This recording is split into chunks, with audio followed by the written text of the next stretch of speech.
คนสบายดีตอนเช้าเนาะทุกคนหลังจากที่เราเคลียร์เวียกได้หลายอย่างเนาะทุกคนเราก็สิมีเวลามาเฮ็ดโครงการเฮ็ดห้องระบายน้ำต่อเนาะเพราะว่าก่อนหน้านี้นี่ก็บ่มีเวลาเลยเนาะยุ่งแท้ยุ่งว่าจักยุ่งหยังตัวยุ่งหยังเต็มอันเนี้ยเนาะเวียกหลายปานนี้ตัวสิมีเวลามาโฟกัสกับเวียกเก่าแล้วเนาะเพราะว่าหาก็เลี้ยวเวียกอื่นว่าซั่นซะเนาะก็มีเวลาสิมางมเวียกนี้เพราะว่าก่อนหน้านี้นี่บ่จักเฮ็ดสวนยางบ่จักตัดหญ้าบ่จักเริ่มกรีดยางเนาะทุกคนเนาะมันก็ยุ่งหลายอย่างอยู่ไปปลูกยางช่วยไม่จันแดเนาะโอ้หลายแนวเนาะมื้อนี้นี่ก็ที่ได้มาลุยเวียกละก่อนเบิดนี่ก็สิแกะแบบก่อนเนาะสิแกะแบบตัวนี้ก่อนแล้วก็โดยว่าแกะไปแล้วสิไปใส่พุ่นเลยมันจึงบ่เสียเวลาเนาะจักผมสิแกะง่ายอยู่บ่เพราะว่าโดนแห้งละส่วนที่ได้มาแกะเล็กแสลงกับท่อนปอนนี่ก็จักไปใส่เลยโดนโคตรเนาะชุดนี้ปะเบียกโดนแท้โดนว่าเบียกโบเล่เอาเสื้อโบจบเสื้อ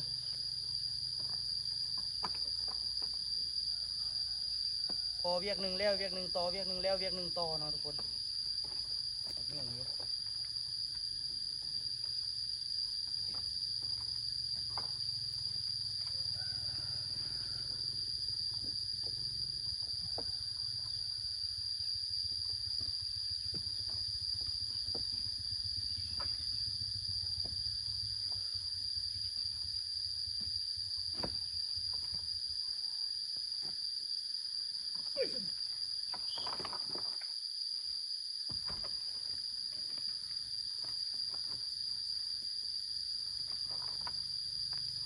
เดี๋ยวนี่ไปตอกไปเลย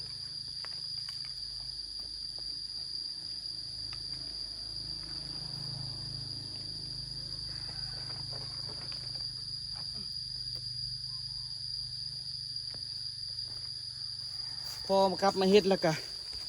หลายอย่างซอกบ่เห็นทุกคนเลยค่อนปอนซอกบ่เห็นแต่นี่จักไปทางไหนบ่ฮู้เลย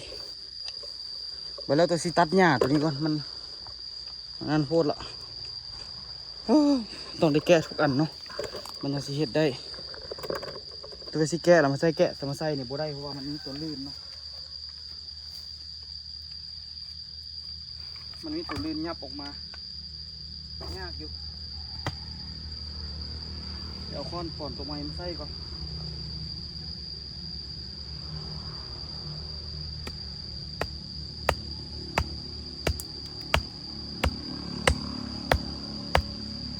ใจแท้มื้อนี้ก็อยากเฮ็ดให้มันแล้ว4 อันอีกเนาะ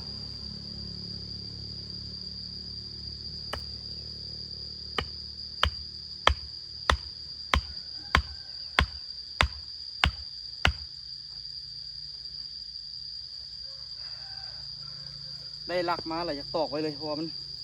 บ่เป็นการเสียเวลาเนาะ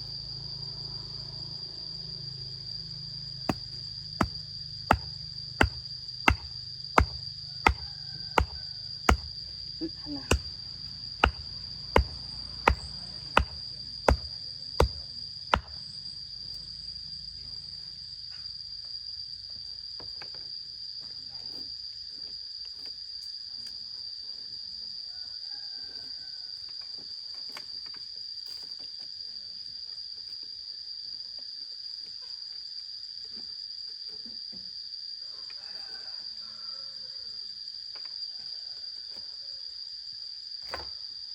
ยุ่งเยอะทุกคนหลายอย่าง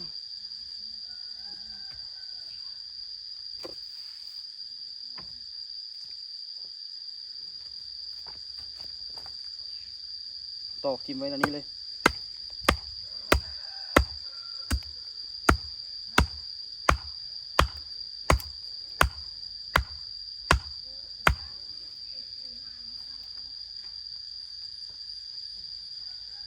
กองไว้ดีกว่าซะทิมไปตอกคนเดียวเนาะ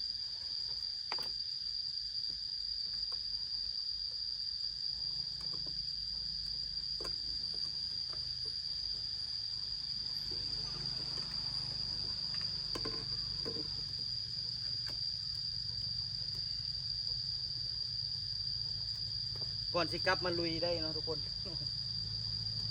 หลายอย่างเลย เดี๋ยวตัวสิกองไว้เป็นบนที่เป็นทางไว้1 2 3เดี๋ยวสิกองไว้เป็นบนที่เป็นทางไว้เนาะให้มันเป็นแบบเก่าเลยมันจึงบริยากกันนะคนไม่เนาะมึงมันนี่ปูนบ่เต็มสุดก่อนปูนมือแท้มืดวะตัวก็เลยเป็นปองใช่ไปก่อนมาได้ปูนมาซึ่งมาโปะมาโบกมันเนาะเดี๋ยวได้ไม้ตัวนี้เราตัวซีไปกองไว้บนแถวที่4ไปเลยเพราะว่าคันเราเฮ็ดห้องหน้ามันจึงบ่ยากเนาะมันจึงบ่ยากคนไม้ว่าซั่นซะเราสิเอาไม้ตัวใดสินะ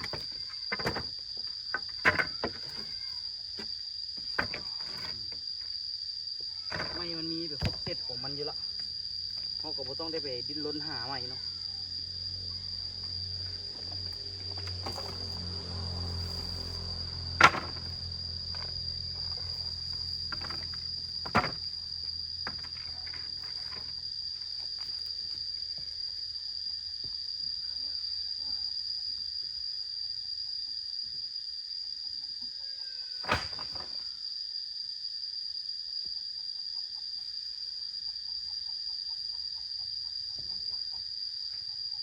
มื้อนี้คันแล้วฮอดพุ่นนี่ถือว่าเวียกก้าวหน้าไปได้หลายเลย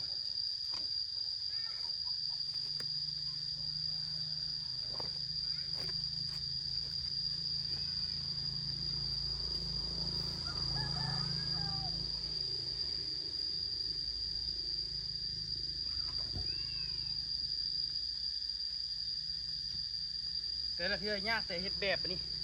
ไปซอกไม้อันนั้นซอกไม้อันนี้โอ้ยุ่งเนาะตอนนี้คือเล็กซะแรงตัวกับบ่เห็นค้อนป่อนกับบ่เห็น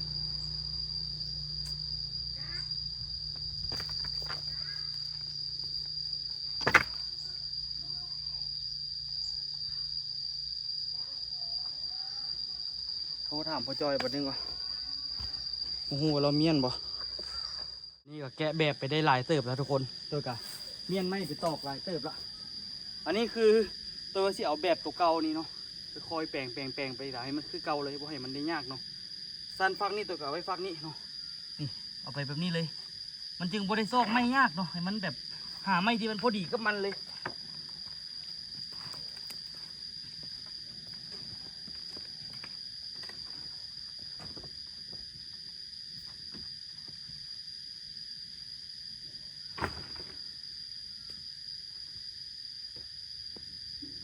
เอาไปแล้วก็ไปวางไว้เลย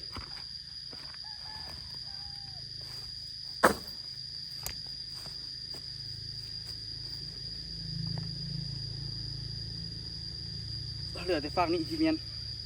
ที่จะต้องเมียน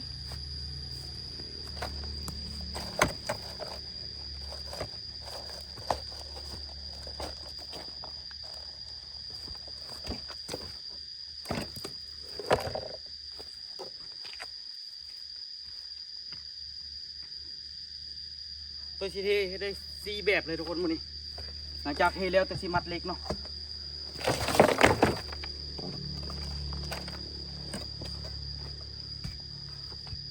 อุตส่าห์ว่าก้นหักกว่าเสาเจ็บทุกคนเลย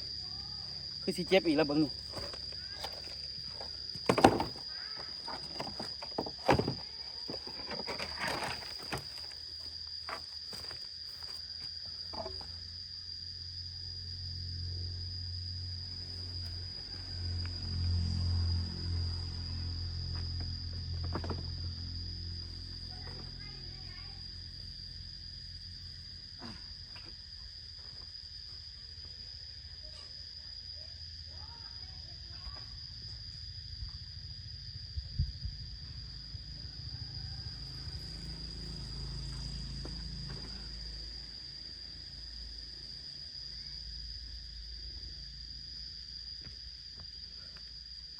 เลยอีกแต่ฟากนั้นก็ถือว่าแกแบบสำเร็จเนาะ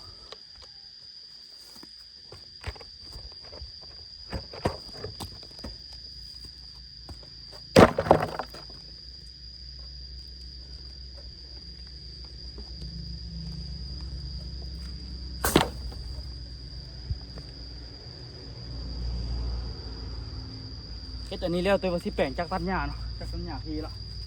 ตัดแถวนี้มัน6 โพดละขึ้นไว้หญ้าก็ได้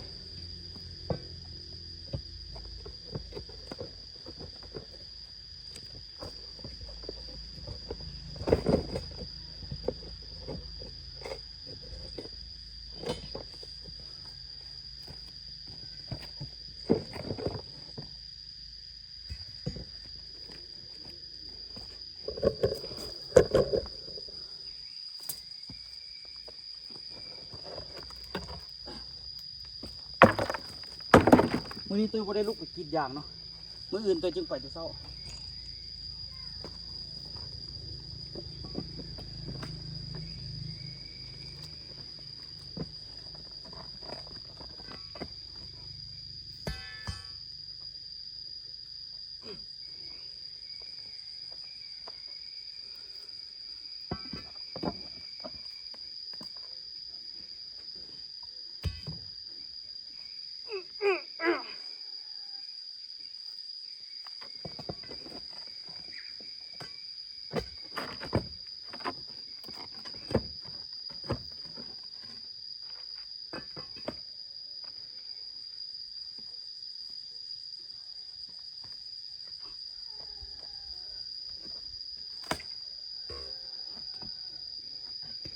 โอ้ยเมื่อยเลยเนาะ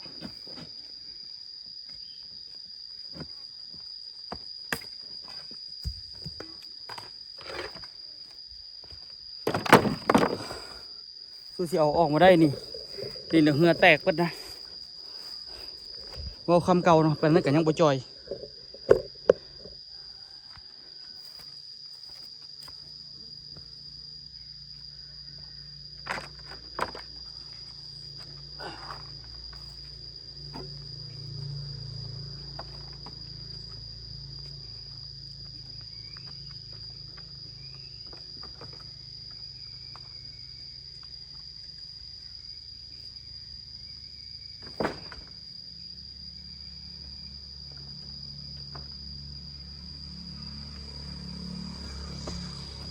มาลองเบิ่งทุกคนว่าวิธีนี้สิได้ผลบ่สิไว้กว่าเก่าบ่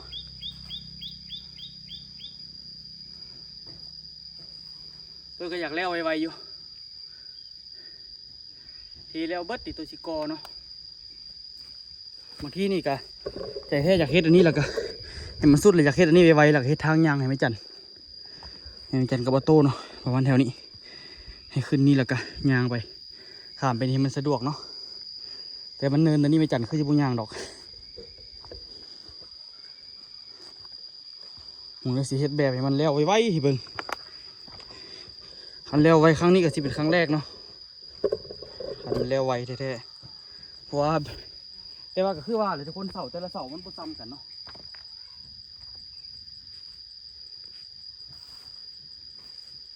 แล้วไวแล้วซ่าเนี่ยก็ยังบ่มั่นใจแท้ๆ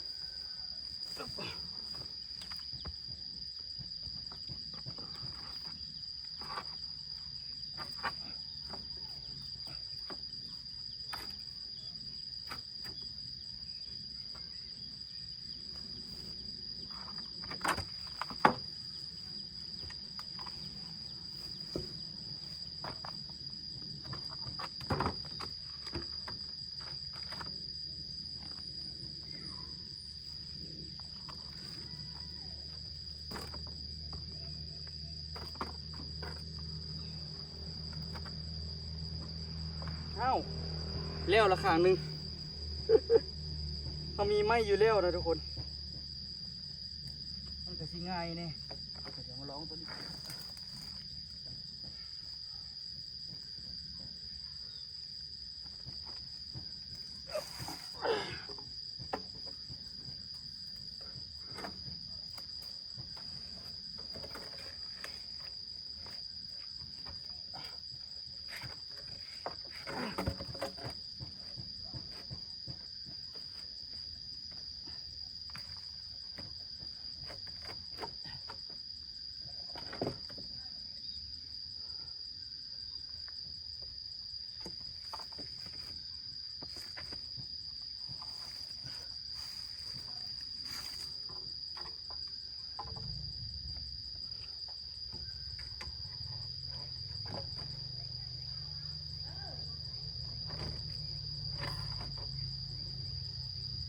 เลี้ยวแท้ๆทุกคนเลย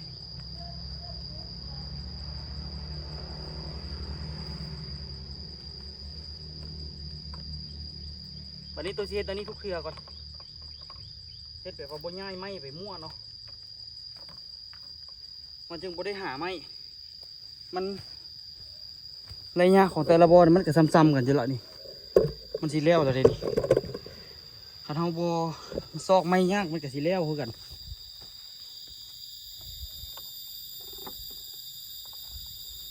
ดึงเนาะ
จบพ่อแม่พี่น้องเลย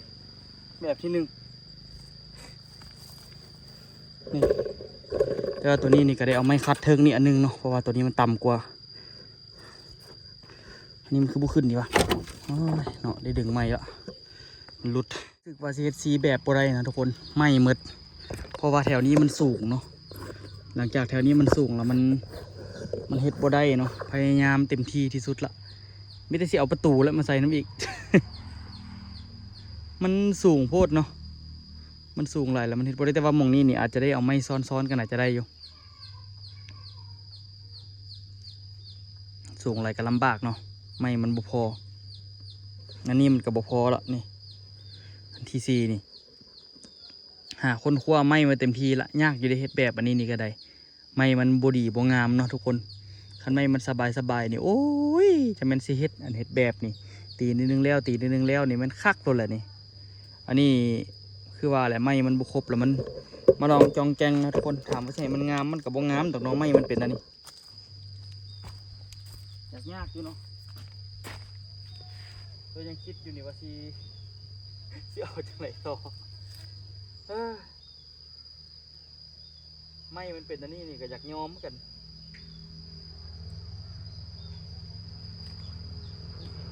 สละเด็ดสีออกสีร้องเอาไม้ตัวนี้ไปใส่เนาะ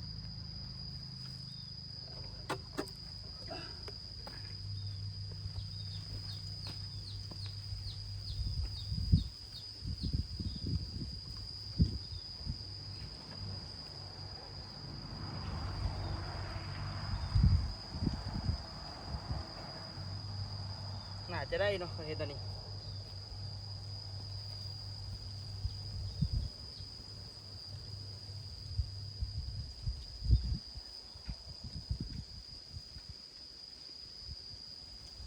แต่หม่องแบบตัวนี้ก็เปิดอยู่เว้ย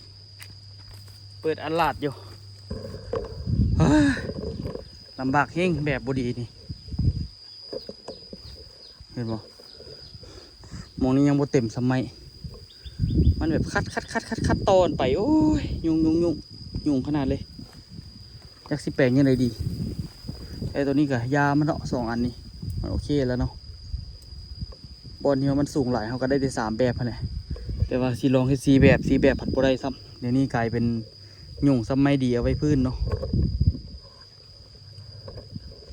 เสียจังไดเดี๋ยวเอาแบบตัวนั้นออกเบิดก่อนปวดทีแล้วคุณพี่น้องเอ้ย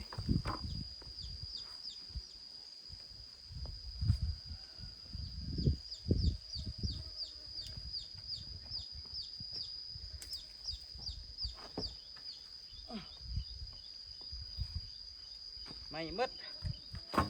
เอาตัวนี้ไปใส่ดีกว่า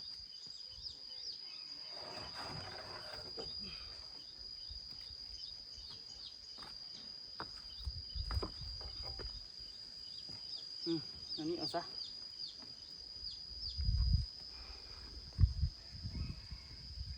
จะบังตัวนั้นผมไม่ได้หรอกเนาะ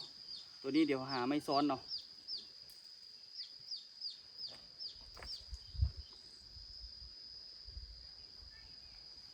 แบบมันยาวนะทุกคนมันมีแบบยาวแบบสั้นเนาะแต่ว่า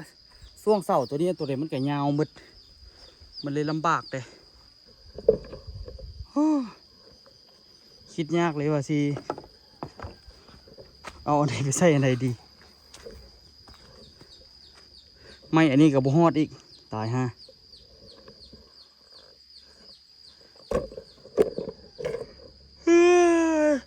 ชีวิตตัว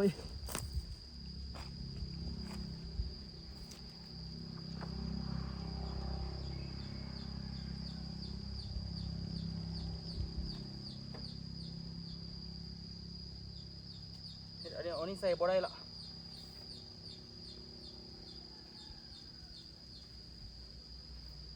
คันบอกไม้ตัวนี้ไปใส่บ่ได้เนาะไม้ตัวนี้ไปใส่ไหนจะได้อยู่สั้นโพดไม้ตัวนั้น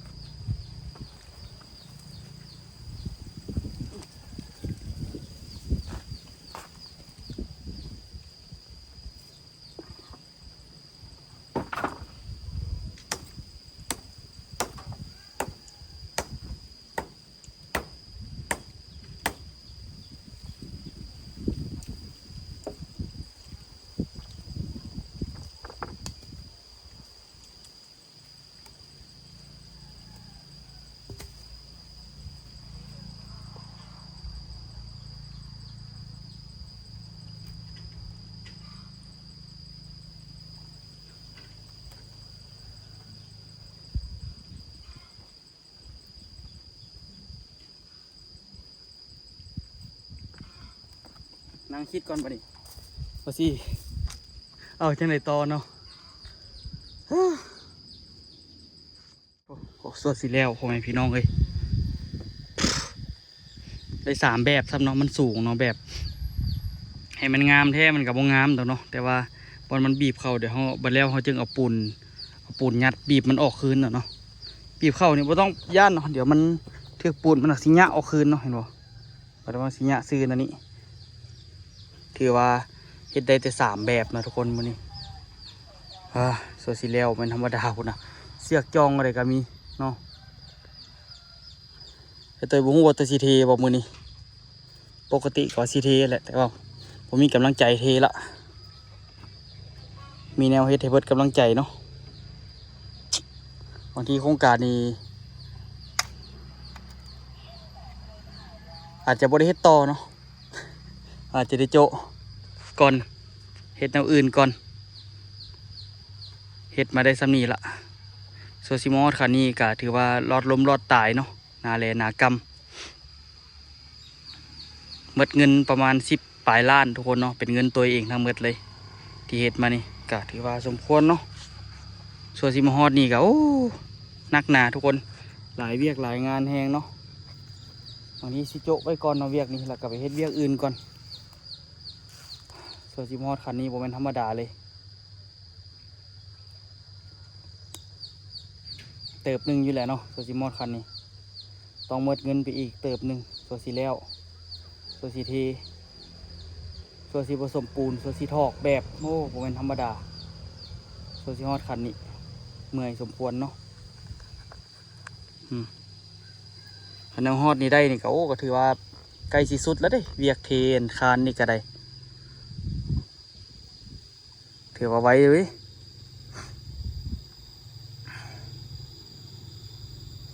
กว่าจะได้มากว่าจะได้มา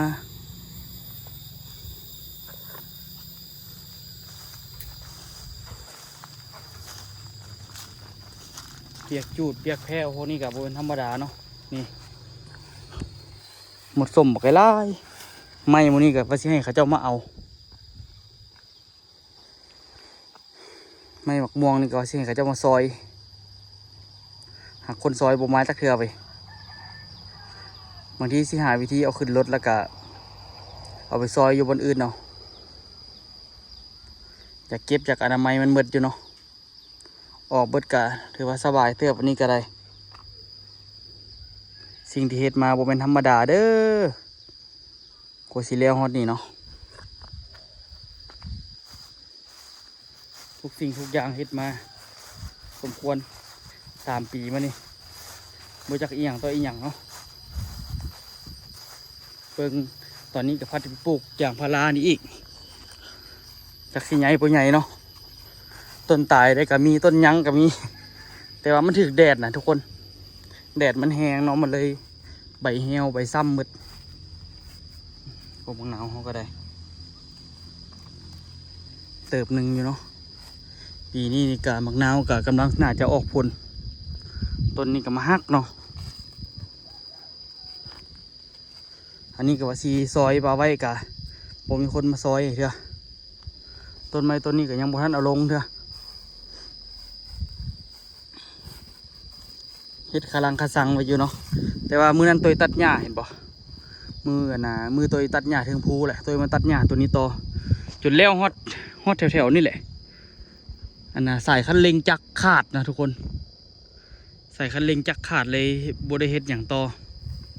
เห็นบ่ตัวตัดหญ้างามหมดเลยแต่ละต้นแต่ละบอนนี่อย่างบางต้นก็สมบูรณ์ดีเนาะบางต้นก็แห้วแต่ว่าต้นแห้วนี่มันบ่ได้ตายได้ทุกคนเห็นบ่ใบเหี่ยมาละใบลนมาละนี่มือมะนาวออกมะนาวเริ่มออกเนาะคันมีน้ำเลี้ยงมันโดยเฉพาะดีๆแล้วมันใหญ่แน่นอนมะนาวนี่แต่ส่วนมันได้ขายในกราคากระถึกแล้วมะนาวก็ได้อันนี้ก็ใบลนมดเนาะโดยตัดหญ้าจนแล้วเบิดต่อมือนั้นก็ได้สมควรอยู่ดิตัดนี่ก็ได้เมื่อคืนนี่ก็ฝนตกใส่เพิ่นคือสิมีแห้งเติบหนึ่งที่บ่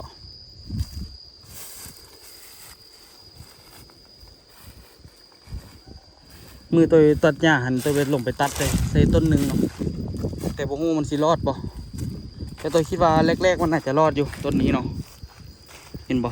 ตัวตัดใส่ต่อวันนี้มันน่าจะปงมาใหม่อยู่คันว่ามันนั่นเนาะคันบ่ปงก็แค่เอามาปลูกใหม่เนาะคันว่ามีต้นตายก็น่าจะ2-3ต้นนี่แหละนี่แต่ก็มีต้นที่แบบว่าเริ่มปงเงาเลยเริ่มดินเริ่มจับว่าซั่นซะคันดินเริ่มจับนี่ยอดมันสิเริ่มออกเนาะทุกคนยอดตัวนี้มันสิเริ่มออกเห็นบ่จากหน่อยใบมันหล่นแล้วมันก็ค่อยๆปงยอดออกมาโอ้ยดนทุกคนส่วนมันสิใหญ่เนาะส่วนสิได้กรีดแต่คันได้กรีดก็คือสิสบายเพราะว่ามันอยู่นี่เนาะมันอยู่อยู่หลังเฮือนเท่านี้ตื่นเช้ามามากรีดก็สบายแต่คือสิได้ตื่นเช้ากว่าเก่าเพราะว่ากรีดนี้แล้วเราก็ไปกรีดพุ่นต่อหลายหม่องกรีดอย่างเนาะทุกคนเลย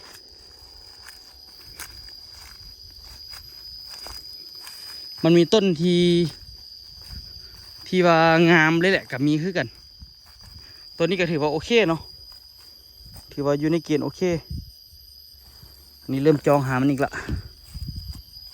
หาก็ตัดหญ้าหนึ่งเมืองต่อตัวนี้ต้นบอกกันใหญ่ก็ยังบ่อยากงามปะเด้เป็นสบุกสแบกอยู่ใบมันแต่ว่าต้นยางรู้สึกมันมีเหือทุกคนมันมีความซุ่มอยู่ในต่อมันเห็นว่าต่อมันที่ซุ่มตลอดสิเปียกตลอดคิดว่าสิมีตัวคิดว่าเอาน้ำมาหดว่ามันคือซุ่มตัวนี้นะที่จริงโบแมนเนาะมันสิซุ่มอยู่ไว้นี่เบิ่งต้นนี้จนปงยอดละแต่ก็น่าจะปงมาแต่เขาหด ยอดตัวนี้ปลูกมากับบุพเพอาทิตย์เท่าที่บอกแต่ว่าคันว่าปงให้มันจับนี่มันก็เริ่มออกได้ทุกคนแต่ทำว่าปลูกซ้ำๆกับของไม่จันเนาะต้นใดที่มันอยู่โฮมแดมันก็ซีบอมาดเนาะใบมันใบมันเป็นมัดเดี๋ยวมันเริ่มแบบยูโตแล้วมันก็ซี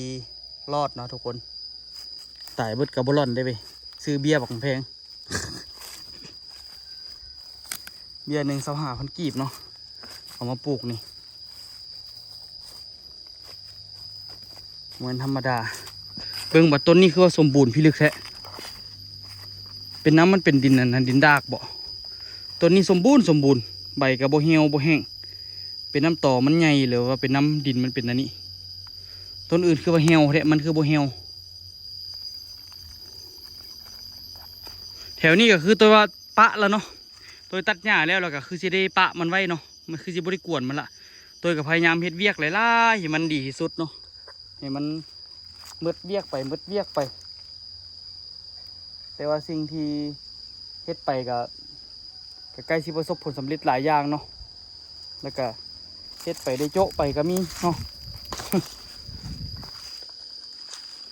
อันนี้นี่ทาตาเขียวมาต้นกระเจียวมาปลูกอีกเนาะปลูกแถวทางหน้าคนมันยังบ่ทันได้เนาะเขาต้นตาลเขาเจ้าพอต้นตาลเขาเจ้ากำลังติดตาเขียวอยู่เขียวตาเขียวมาปลูกเลยสิบ่ท่าเบี้ยเนาะทุกคนเป็นยังไงก็ฝากทุกคนติดตามเนาะเฮ็ดอันนั้นก็โอ้ยโซซีแล้วพ่อแม่พี่น้องเอ้ยยากแค่ยากวะลำบากเสิร์ฟเนาะจักฮ้อนจักหนาวโอ้น้ำมันออกนี่ได้นี่ไปหัวบิดมันเดี๋ยวไว้เจอกันคลิปหน้าทุกคนสำหรับคลิปนี้บ๊ายบายทุกคนสบายดีเด้อสบายดีจบละ